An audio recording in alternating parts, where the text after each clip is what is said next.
올해 60세 몸짱 이태영님. 한손 팔굽혀펴기까지 거뜬 남다른 건강미를 자랑하십니다. 땀 흘린 만큼 수분 보충은 필수죠. 아무래도 운동하시다 보면은 물을 많이 자주 드시게 되시죠? 숨도 차고 목도 마르지만 의도적으로 많이 마시려고 노력하고 있어요. 60세라는 나이가 무색하게 건강한 몸을 가진 태영님. 그런데 어떤 고민이 있으실까요? 저는 요즘 들어서 밤에 2번, 3번 깨는데요. 그 이유가 부끄럽지만 소변 때문입니다. 2년 정도 된 것 같아요. 제 그냥 기억에는. 그때 처음에는 그냥 내가 뭐 물을 많이 먹어서 그런가 보다 하고 그냥 넘어갔는데 점점 늘어가더니 2번이 3번도 되고 해서 심각성을 좀 느꼈죠. 태영님은 식단 관리에도 열심이신데요. 신선한 채소와 단백질, 견과류를 아침 식사로 챙겨 드십니다. 건강을 위해 라면이나 가공식품, 배달음식은 멀리하고요. 커피나 술, 탄산음료보다는 순수한 물을 챙겨 드십니다.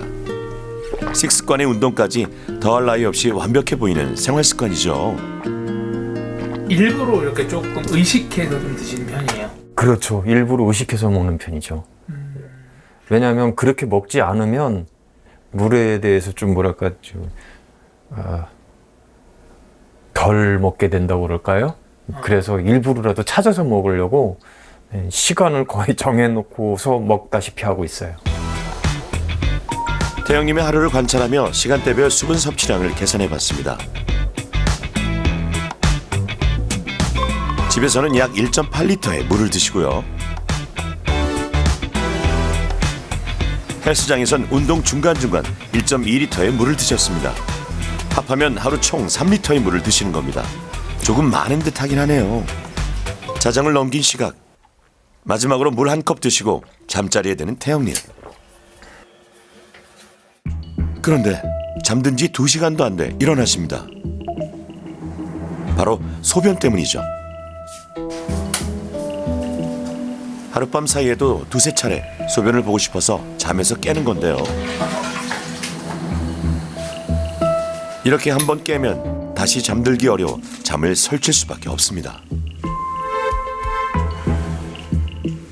한 30분 정도는 화장실 갔다 오고 나서 뒤척뒤척거리죠.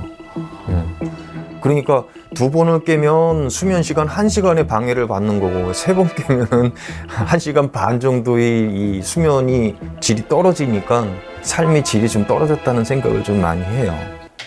60대에 접어들며 하루가 다르게 달라지는 게 또 있습니다. 그렇게 화장실을 가도 소변 보는 게 영 시원치 않다는 거죠.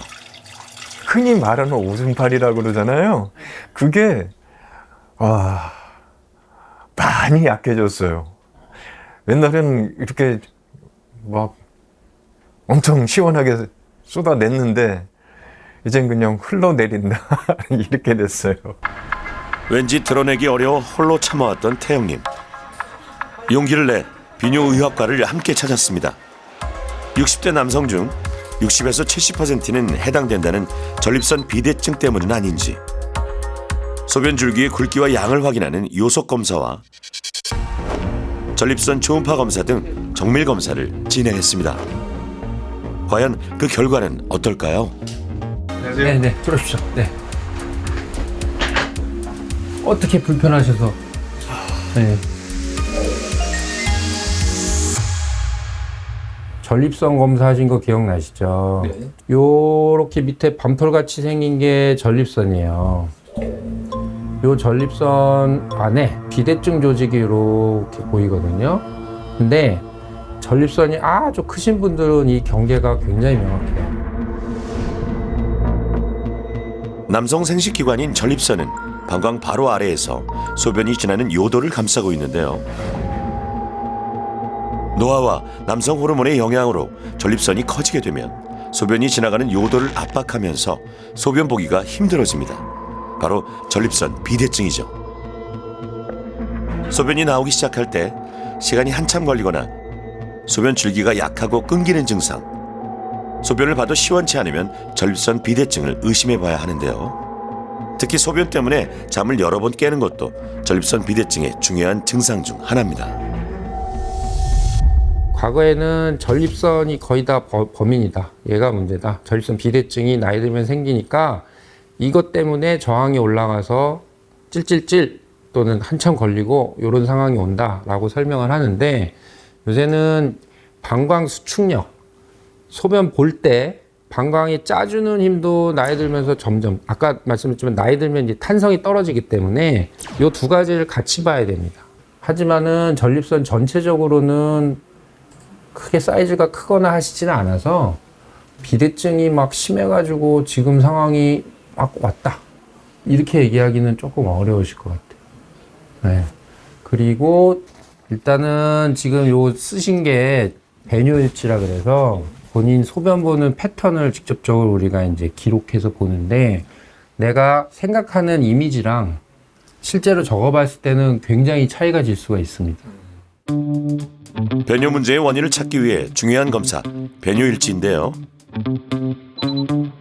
72시간 동안 소변을 볼 때마다 시간과 양을 기록해서 배뇨의 패턴과 방광의 기능적 용적을 살펴보는 겁니다. 밤에 소변 보신 걸 보면 지금 아까 설명하신 것처럼 2시 때 한 번, 뭐 3시, 4시 때 한 번 이렇게 보시거든요. 그리고 아침에 기상해서 7시에 한 번 보시고. 네. 전체 하루 소변량 따지면 2리터예요. 2000cc. 그러니까 자면서 내가 소변을 만들어낸 걸 따지면 1리터예요. 1000cc. 하루에 반이 밤에 나오는 거예요. 그러니까 환자분은 밤에 소변량이 굉장히 많이 나온다. 하루 동안 본 소변의 절반이 야간에 배출된 태영님. 야간뇨라는 진단입니다. 그렇다면 소변은 어떻게 배출되는 걸까요? 소변의 저장과 배출을 담당하는 기관은 방광인데요. 신장에서 걸러진 노폐물인 소변은 요관을 타고 방광에 저장됩니다. 소변이 어느 정도 차면 대뇌로 신호가 전달돼서 요도 괄약근이 풀어지고 배뇨가 이루어집니다. 야간에는 항이뇨 호르몬이 분비돼 소변 생산이 줄어들게 됩니다. 밤에 거의 한 3분의 1 가까이 소변이 나오면 일단 야간 다뇨라고 우리가 정의를 합니다. 가장 흔하고 남녀 통틀어서 가장 많은 게 야간요가 되겠습니다. 그래서 보통 한 70대 되면은 거의 한 70% 가까이 있다고 보시면 됩니다. 그래서 한 번이라도 일어나면 야간요가 있다라고 얘기를 하고요. 그다음에 2번 이상일 경우에는 우리가 야간 빈뇨라고 얘기해서 이런 경우에는 이제 치료가 필요하신 분이 되죠. 건강한 성인의 경우 하루 소변 보는 횟수는 8번을 넘지 않는데요. 취침 후에는 소변을 보지 않는 것이 정상입니다.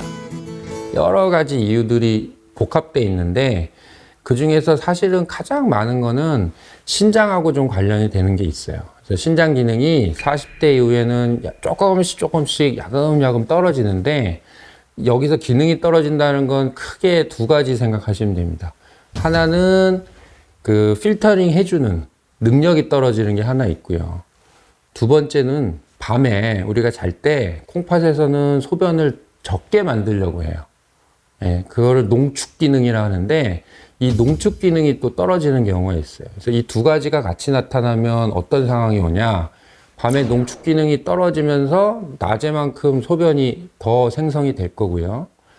그 다음에 소변 필터링 기능이 떨어지니까 낮에 충분히 소변을 뽑아줘야 되는데 그게 잘 안 돼서 밤에까지 그 일을 해야 되는 상황이 같이 오게 됩니다.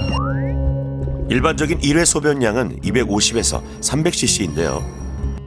100cc 이하의 적은 양을 자주 보는 습관이 있으면 실제 방광의 용적도 줄어들면서 소변을 참는 게 점점 더 어려워집니다.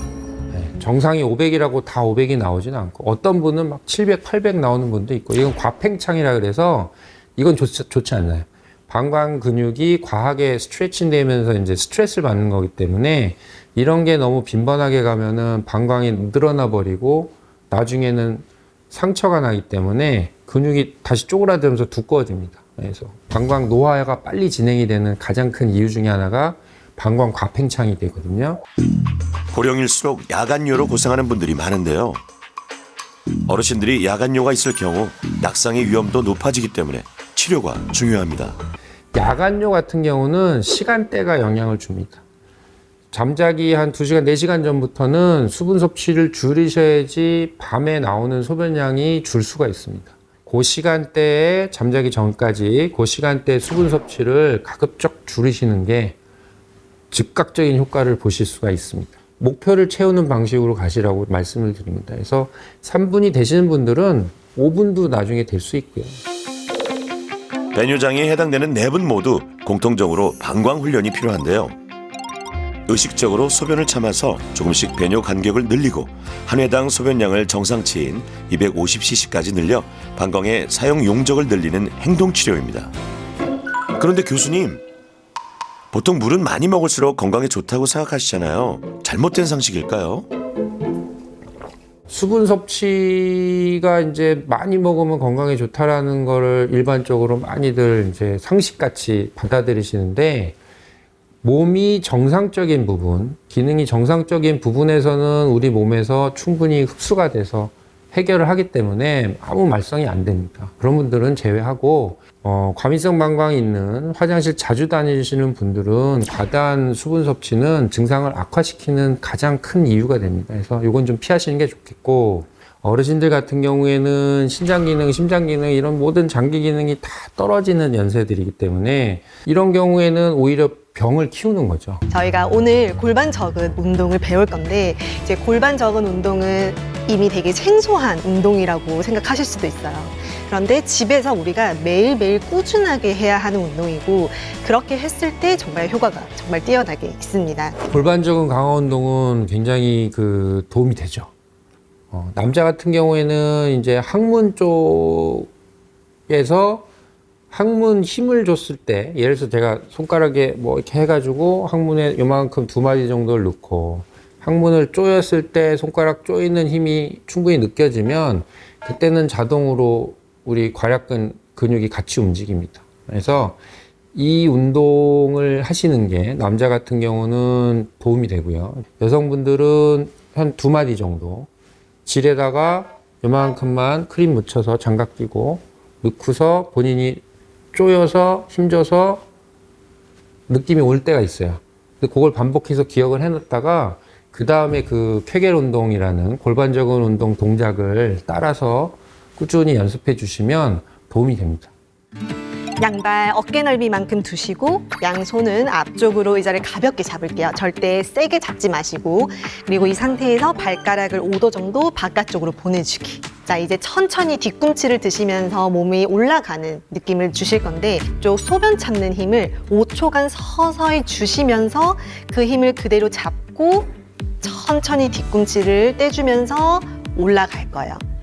그리고 발 뒤꿈치가 서서히 내려올 때 아래쪽 힘을 부드럽게 천천히 풀어주고, 숨을 그 자리에서 들이마시면서 골반 저근을 천천히 아래쪽으로 팽창시킨다 생각해 주시고 들이마셨다가 내쉬면서 골반 저근을 서서히 5초간 수축을 해 주시면서 수축한 힘을 그대로 유지하고 뒤꿈치를 하나씩 하나씩 천천히 들어 올려주고 그대로 힘을 서서히 풀어주면서 내려오도록 하겠습니다.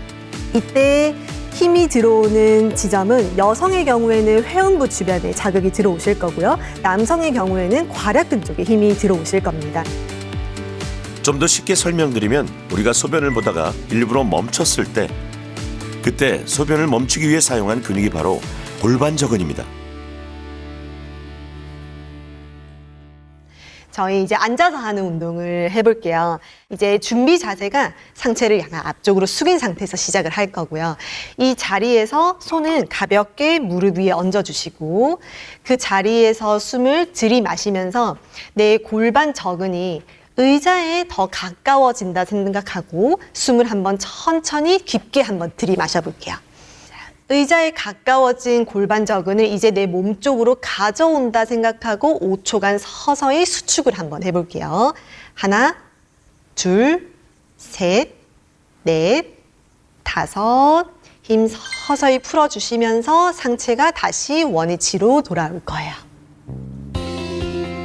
이때 엉덩이나 허벅지 안쪽 근육을 움직이는 게 아니라 괄약근, 항문 부위에 집중해 힘을 주는 게 중요합니다.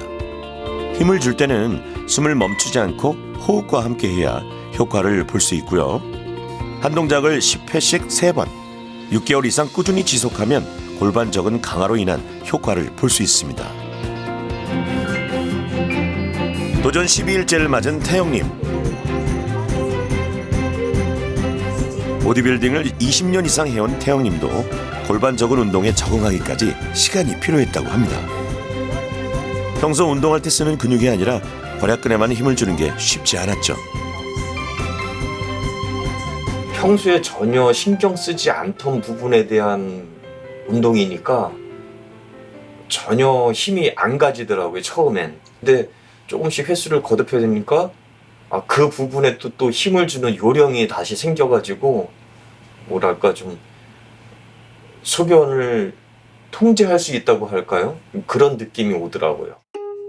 변뇨 장애가 있는 경우 수분 섭취는 하루 1.2리터에서 1.5리터가 권장되는데요. 태영님은 2배가 넘는 3리터씩을 드셨죠. 조절하기 위해 수분 섭취 일지를 쓰기 시작했습니다. 수분 섭취 기록지를 쓰면서 조금씩 줄여왔습니다. 그래서 지금은 약 1리터 선에서 마시려고 노력을 하고 있습니다. 물을 마실 때마다 시간과 양을 기록한 건데요. 특히 야간요 개선을 위해서 주무시기 서너 시간 전부터 밤 시간대엔 물을 마시지 않았고요. 입이 마르면 소량으로 입만 죽였습니다. 전체 수분 섭취량을 절반 가까이 줄이는데 성공하셨네요.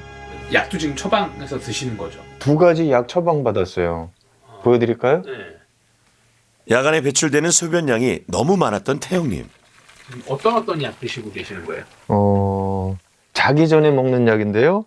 하나는 혀 위에서 녹여서 먹고 또 하나는 혀 밑에서 녹여서 먹는 것. 둘 다 자기 전에 복용으로 되어 있습니다.